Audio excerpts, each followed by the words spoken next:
Então vamos lá? Bom, sabe o que eu tenho recebido de pergunta aqui quase todos os dias, Cazé? Que eu ignorei por muito tempo até virar um negócio que não tem mais como ignorar. O que você passa no seu cabelo? Por que o azeite tá caro? Também é o que eu passo no cabelo. Então o negócio é o seguinte, o pessoal tem me perguntado por que o azeite tá caro e eu achei esse tema interessante, porque ele tem muito a ver com um conceito básico da economia e hoje eu vou explicar pra vocês aqui o que aconteceu com o azeite, por que ele tá aumentando de preço e por que não tem chance dele abaixar de preço agora. Então antes de mais nada, quem é um sardinha raiz já vai deixar aquele like na confiança. Se você não é um sardinha raiz ainda, segura sua mãozinha e considera deixar o seu like, se inscrever aqui no canal, se o vídeo te agregar, te trouxer algum conhecimento que você ainda não tinha.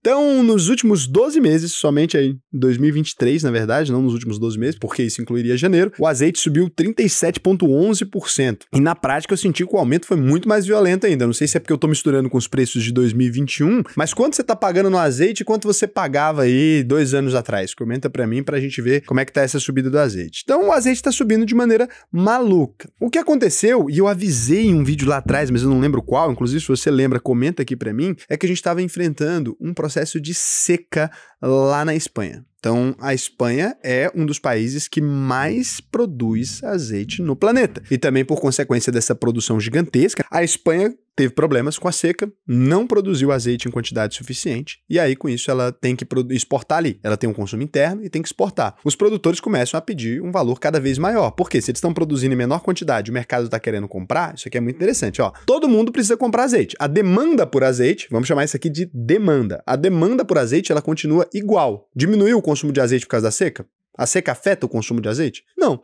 A seca permanece o consumo de azeite, então a demanda permanece igual. O número de pessoas que queriam comprar azeite permaneceu o mesmo. Se tem menos azeite para ser vendido, o que vai acontecer de maneira natural? Então, o produtor ali, ele percebe que ele produziu metade do azeite que ele produzia antes, ou 25% do azeite que ele produzia antes. Só que, ao invés de ter uma empresa de logística ligando para ele querendo levar azeite para o supermercado, agora todo dia ele recebe 20 ligações. Começa assim, tem azeite aí não? Tem azeite aí não? Acabou meu azeite aqui. Todo mundo comprando azeite, eu não tô tendo azeite para vender, porque não tem nenhum outro produtor que tem azeite. Ele vai lá, ele tá no prejuízo que ele produziu menos. Ele vai lá e começa a aumentar o preço. Ele vai falando, pô, o azeite tá custando R$20. O cara fala, não, me vê 5. Ele fala, caralho. O próximo que liga, ele fala, custa 25. O cara fala, me vê 10. Ele fala, o próximo que liga, ele fala, custa 50. Aí o cara fala, não, me vê 5. Aí ele fala, opa. E ele vai testando o aumento de preço gradativamente até chegar num ponto que não vende mais. Então ele vai descobrir qual que é o preço ideal. E aqui a gente aprende uma lei básica de mercado que é a chamada oferta versus demanda. Essa é a lei que define o preço de tudo aquilo que você conhece. Então, para você entender, né, essa regra de mercado, achei legal a história do azeite, vou te explicar, a gente já entra um pouquinho mais nele ali, mas para você imaginar por que isso acontece, é meio simples, né? Imagina então que você tem um músico, ele tem uma fama relativa, então um músico relativamente famoso. Todos os anos, ele faz um show em Iracema do Norte para 1.000 pessoas. Em um ano específico, ele faz ali uma collab, ele grava uma canção com o Gustavo Lima, outra com a Ana Castela, outra com o Chico Buarque, outra com o Zeca Pagodinho. Então, ele abrangiu 4 nichos diferentes aí de um ano só. E ainda canta o especial de Natal com o Roberto Carlos. No ano seguinte, todos esses ingressos custavam sempre R$100 para 1.000 pessoas. No ano seguinte, ele vai fazer show em Iracema do Norte. Os mesmos 1.000 lugares de sempre. Só que agora tem mais gente disposta a ir no show ou não? Com certeza. Se eu compro o ingresso desse show, paguei R$100, tinha comprado antecipado. E agora eu vou anunciar a venda do ingresso. Se tá todo mundo querendo ingresso, eu vou vender o ingresso pelos mesmos R$100 que eu paguei? Jamais. Você vai testar. Você fica sabendo ali que um cara tá disposto a pagar R$2.000 no ingresso. Você vai vender por R$100 ou por R$2.000? Vai vender por R$2.000. E naturalmente o preço daquele ingresso, então, ele vai se inflacionar. Por quê? A demanda pelo show aumentou muito e a oferta permaneceu estável.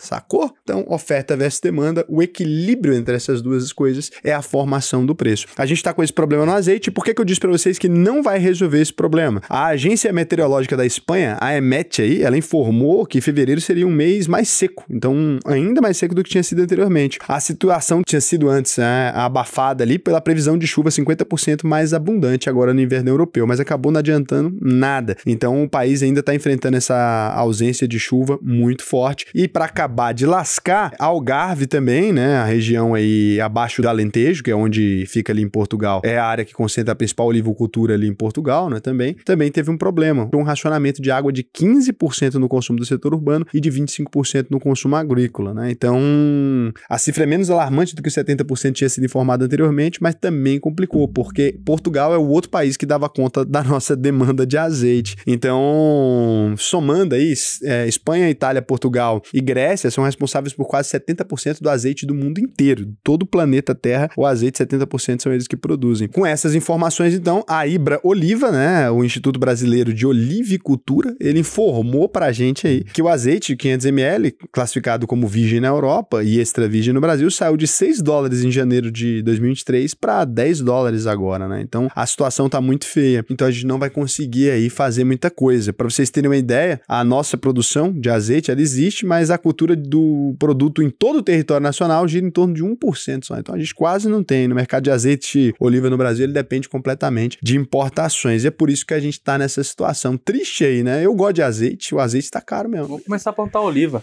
E eu dei sorte que eu tinha comprado azeite em excesso no ano de 2023. Eu vi um azeite legal, tem um branquinho que eu gosto, não sei, é da Grécia, acho. Eu vi ele tava nas caixas ali, né? E eu comprei 2 caixas na internet. Eu achei que era 2 coisinhas, e era 2 caixas com várias unidades. Eu achei que tava meio caro mesmo, mas achei que o azeite talvez fosse muito bom.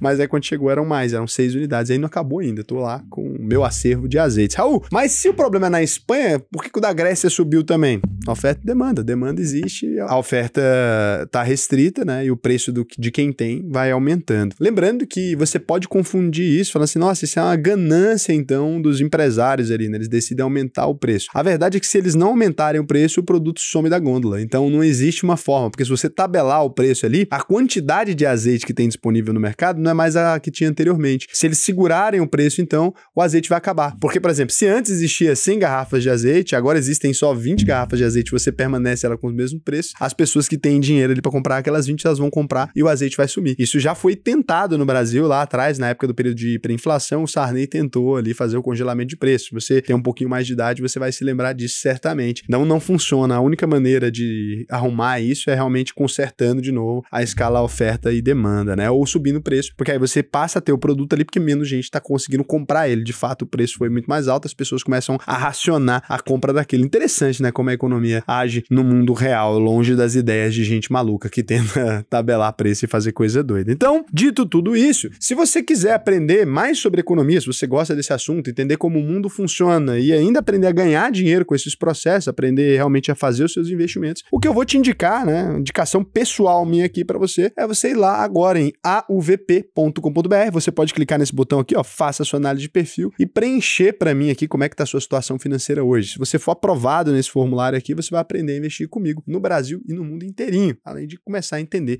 sobre macroeconomia e se preparar para esse tipo de coisa que pode acontecer. A gente já formou mais de 14 mil alunos nesse tempo que a gente está no ar e lembrando, né, que a gente tem um compromisso da UVP e é por isso que você precisa preencher o formulário. Se você entrar na UVP e não aprender a investir, eu devolvo 100% do seu dinheiro. Então é só ver aqui, ó, a gente tem 0 reclamações no Reclame Aqui, você certamente pode confiar na UVP. Então eu fico te esperando lá e eu vou ver se vocês deixaram alguma pergunta nos últimos vídeos. Se você tiver alguma dúvida com relação ao que eu falei aqui ou quer que a gente converse sobre algum tema, você pode comentar aqui embaixo e sugerir. Isso que a gente tem um prazer aqui em ler as perguntas de vocês. O João Vitor Teodoro, 5186, pergunta, esses papos de que estamos vivendo em uma hiperinflação acima dos 20% é pura teoria da conspiração ou tem algum fundo de verdade? Ultimamente eu ando vendo muitas teorias da conspiração. Não, a inflação brasileira não está em 20%. Se a inflação brasileira tivesse em 20%, você não teria dúvidas que ela está em 20%, né? Porque você ia ter visto o preço das coisas subir dessa maneira. Algumas coisas subiram, outras coisas caíram. Na sua região, como é que tá os preços aí? Aqui,